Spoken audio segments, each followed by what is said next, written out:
aqui presentes que possam serenar os pensamentos, tranquilizando assim o corpo, tranquilizando a mente.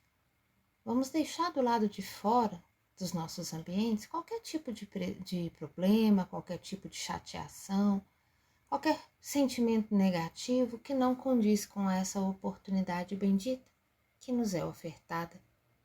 Que possamos estar plenos, serenos, numa respiração bem suave e tranquila, para que assim possamos sentir a doce presença dos nossos mentores individuais, também conhecidos amorosamente como anjos da guarda, a esses amigos queridos que nos acompanham em todos os momentos de nossa caminhada. Agradecemos todo o carinho e todo o amparo. Vamos também agradecendo a nossa mãe, Maria, pela sua presença tão doce em nossas vidas. A essa mãezinha querida, agradecemos a tua ternura, o teu amor. Agradecemos, mãezinha, por nos envolver em teu colo, principalmente nos momentos de angústia, de medo, de receio. Mãezinha, como crianças espirituais que ainda somos, rogamos a tua condução, o teu amparo, até Jesus, nosso irmão maior, o teu filho amado. E nesse momento, sentimos o abraço carinhoso de Jesus a nos envolver, como um irmão cuidadoso, zeloso por cada um de nós. A esse irmão querido agradecemos os teus exemplos, agradecemos o teu carinho, o teu amor por cada um de nós. Queremos, Jesus, agradecer pelas inúmeras oportunidades que nos oferta a cada novo dia para sermos pessoas melhores. E é nesse sentimento também de muita gratidão que vamos até Deus nosso Pai para agradecer ao Pai por tudo que temos, por tudo que somos, que possamos agradecer ao Pai pelo dom da vida, por esta oportunidade bendita de encarnação. E assim, com um sentimento de muita gratidão, vamos dizendo: Pai, Pai nosso que estais no céu, santificado seja o teu nome. Venha a nós do teu reino e seja feito, Pai, tua vontade, assim na terra como no céu. O pão nosso de cada dia nos dai-nos hoje. Perdoai as nossas ofensas, assim como nós perdoamos a quem nos tem ofendido.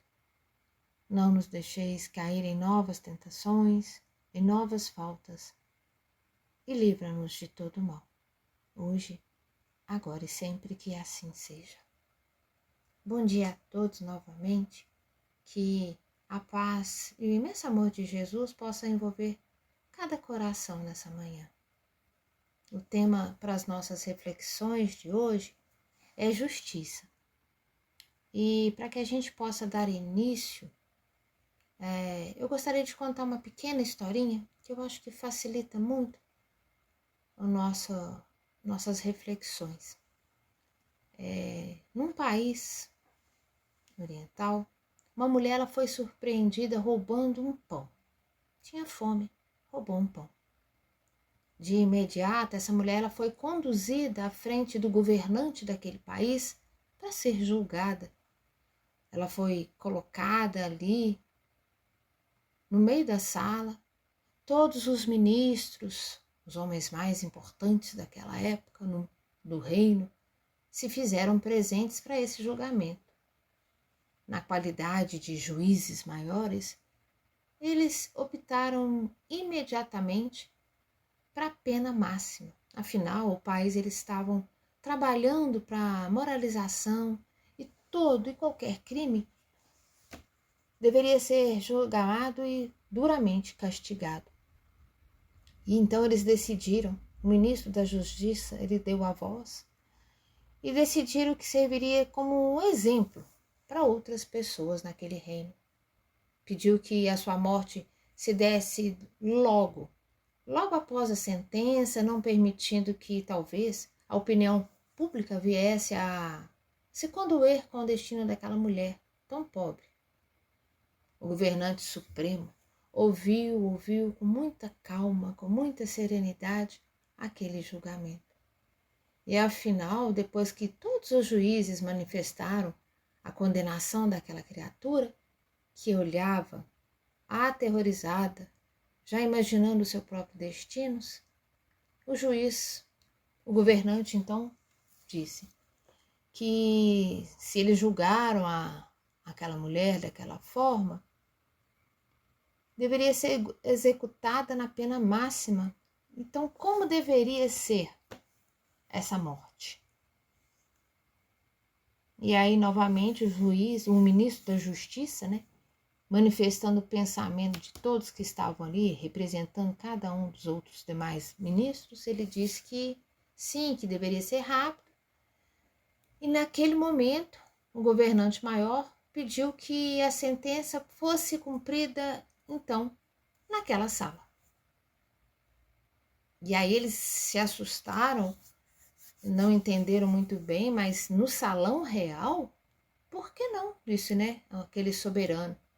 Vocês já julgaram, assinalaram que o destino daquela mulher seria a morte, então aconteceria ali naquela sala, ali mesmo.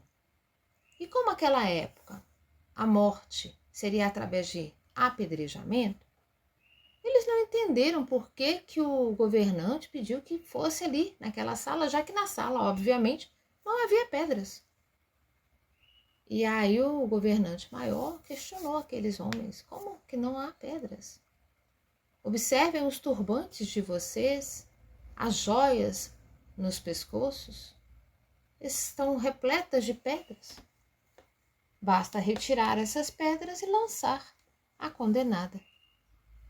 E aí aqueles homens então se entreolharam e começaram a retirar os anéis, as pedras dos turbantes, dos colares, e muito acanhadamente, com muito medo, com muito cuidado, eles começaram a jogar aquelas pedras ali, naquela mulher que estava presente. Eles tinham medo que as pedras se danificassem.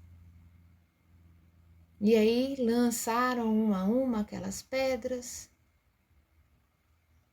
e a mulher, tão acanhada, chorosa naquele momento, não entendia o que estava acontecendo. Afinal, ela estava no meio daqueles homens sendo julgada e apedrejada.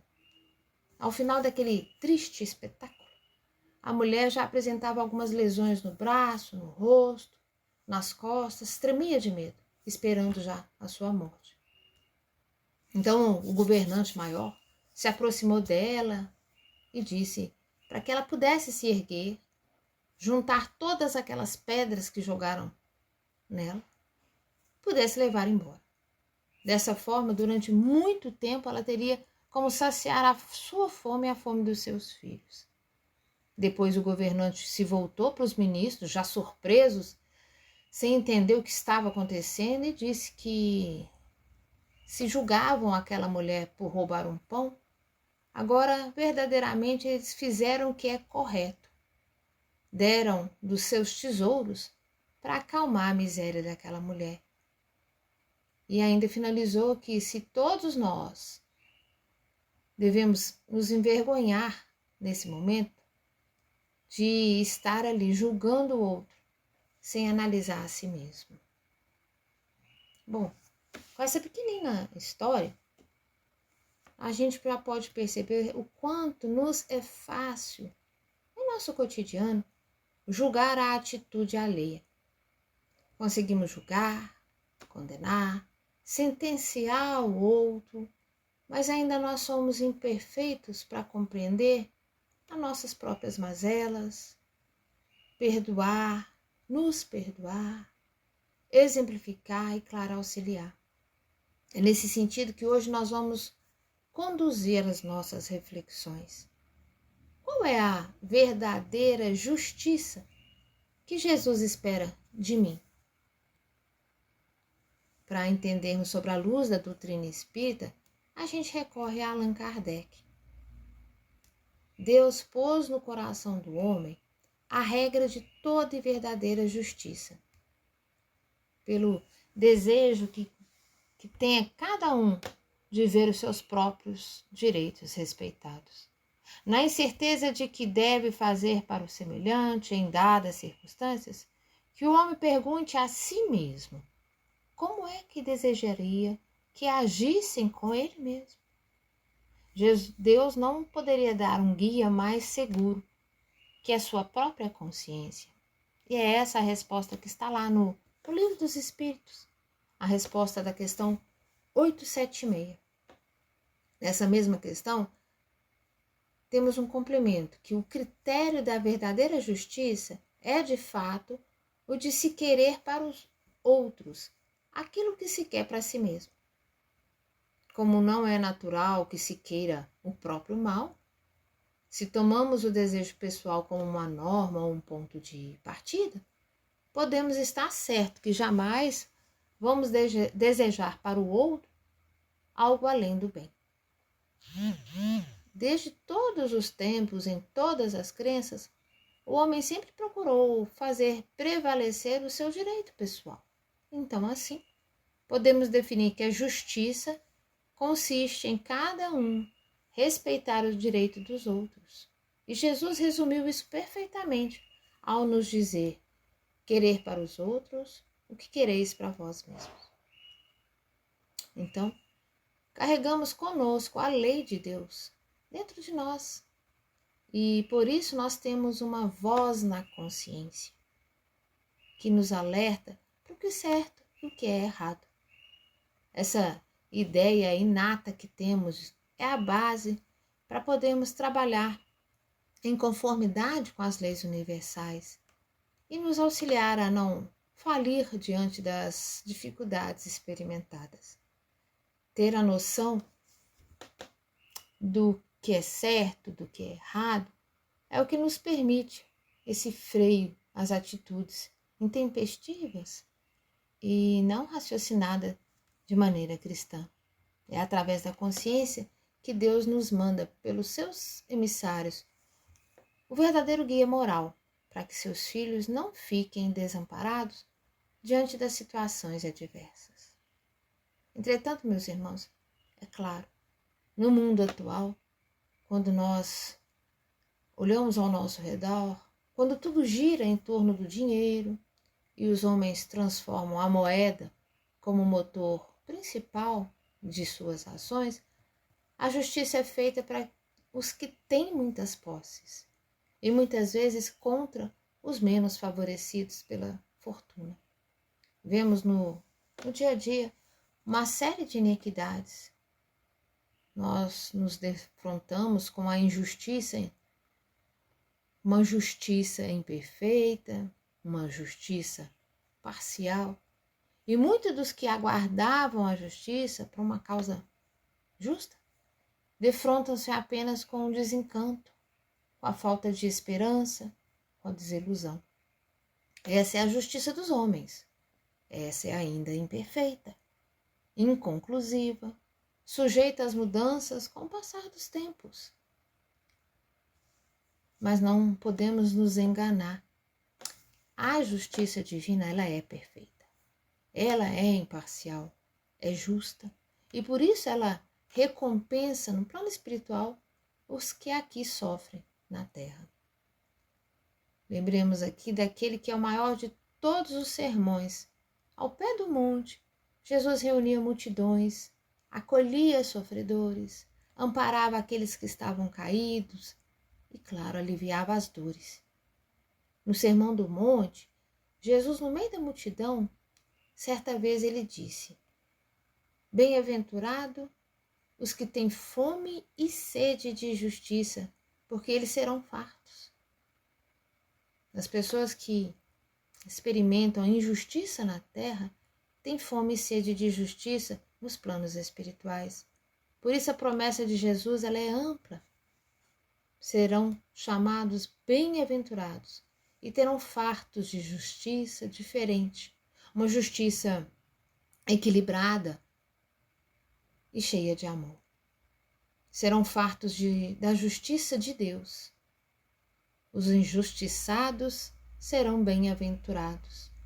Porém, os que se tornaram instrumentos das injustiças devem se defrontar com as duras questões espirituais ao ultrapassarem o limiar do túmulo. Lembremos, a nossa verdadeira vida não é essa. Estamos todos de passagem. Tudo aquilo que desfrutamos na terra é uma passagem. E até mesmo aqueles que se encontram como instrumentos das injustiças, eles desfrutaram na terra, lesando o seu próximo como fruto da injustiça, será contado como falta, que passará a exigir reparações. E, inegavelmente, essas reparações somente poderão ter lugar nas vidas futuras, sob uma forma de expiação, com um trabalho regenerador, se dará necessário esse reajuste. Lembremos de que Deus é a infinita misericórdia e nos ajuda sempre. A justiça divina, ela nunca nos abandona, e é através do entendimento de que a justiça de Deus, que é perfeita, poderemos compreender e perdoar as falhas humanas que ainda varrem toda a terra. Eu, vocês, nós, estamos todos em caminhada. Nossas dificuldades são inúmeras ainda. Não há como julgar nosso irmão, condenar nosso irmão. Estamos na mesma estrada. Um dia, cada uma das criaturas da criação de Deus será banhada pelas leis de Deus. E a elas prestará toda a sua devoção. Somente pelo amor vamos conseguir nos elevar, sair dessa ignorância e aprender. Aprender com quem? Com Jesus, nosso guia, nosso modelo, como agir, como amar. E em todos esses aspectos, o nosso guia seguro é Ele. Seus ensinamentos vêm em direita ordem com Deus. Infinita misericórdia, amor a nós. Como ainda estamos em busca da nossa própria melhora íntima, lembremos daquele que nos é o maior exemplo, sempre. A sua atitude para com as pessoas era sempre a mesma, uma atitude de bondade. Com Nicodemos, que era um doutor de alta câmara do Sinédrio, ele concedeu uma entrevista, nada diferente daquele que deu a Lázaro, o cobrador de impostos, ou a convivência com Lázaro e suas irmãs em Betânia, ou com aquele ladrão na cruz que lhe buscava apoio.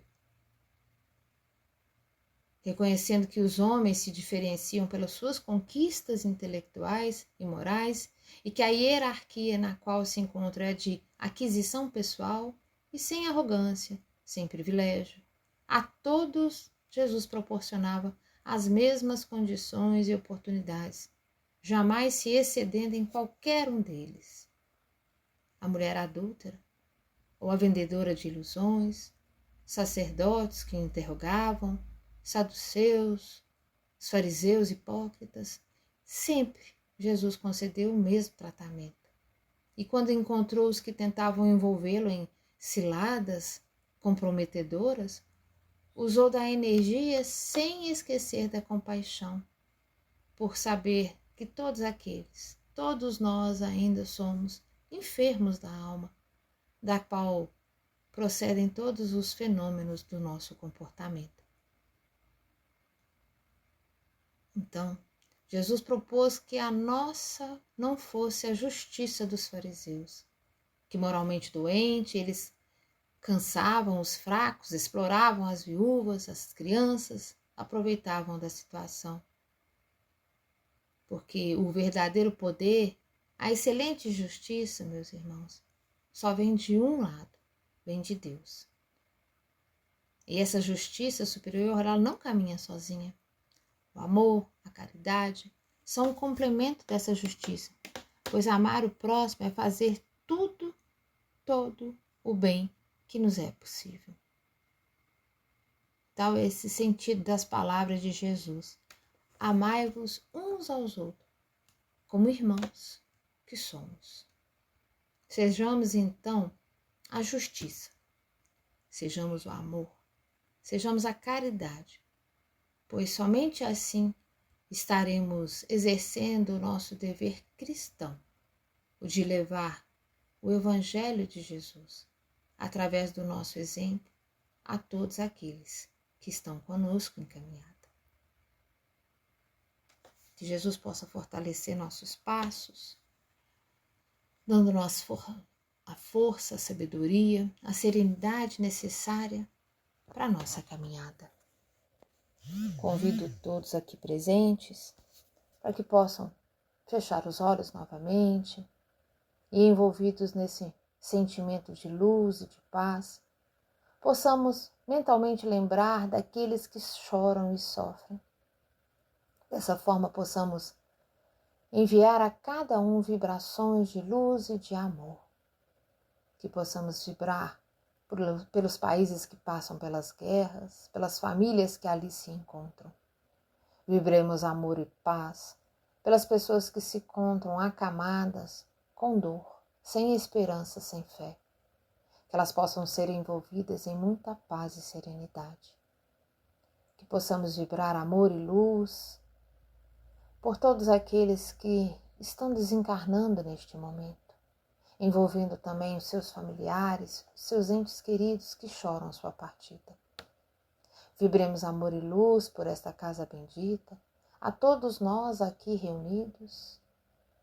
Vibremos amor e luz por nós mesmos, por nossos caminhos, que possamos nos sentir fortalecidos, amparados dentro das nossas necessidades e que possamos assim deixar que imensas vibrações de amor e luz possam ser levadas e direcionadas aonde houver maior necessidade. Vamos dando graças a Deus e que assim seja.